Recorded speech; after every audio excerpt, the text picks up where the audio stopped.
There we go, it's in. That's how it should go in time. It's cold, if your bearing's cold and your case is hot, it should just slide straight on. Right, I'm going to put this collar on. This collar you got to watch out because it's case hardened, so I'm going to warm it up. She's on there. Beautiful.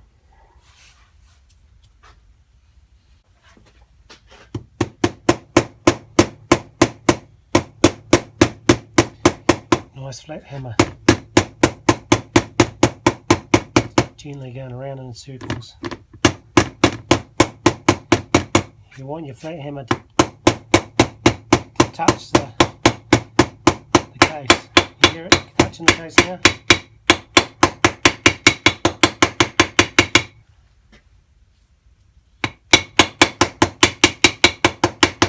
And you're just making sure it's nice and even. Spot on. And now I'm just going to check the other side, see if it's in far enough.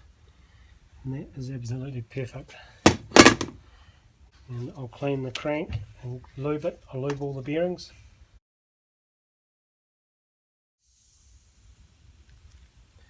Alrighty, give them a good clean up. Got the good old trusty oil can. You don't want to go overboard with it, as long as so you want to put some rubber grease in there before we get too carried away.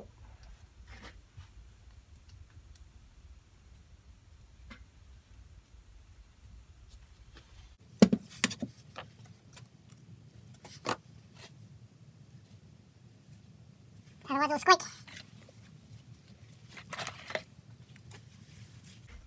Shafts. Condition of the shafts. Sprocket ends. We're looking for wear.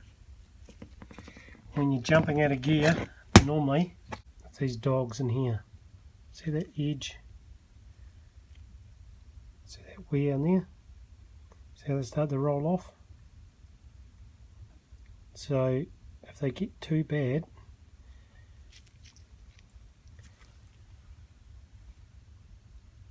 this one is recut and cleaned up, or you can get new gears, but there is a measurement. There is a measurement. You measure that one and the opposite one in here. Measure that. If it's over more than 2 mil, it needs replaced. So it's fine.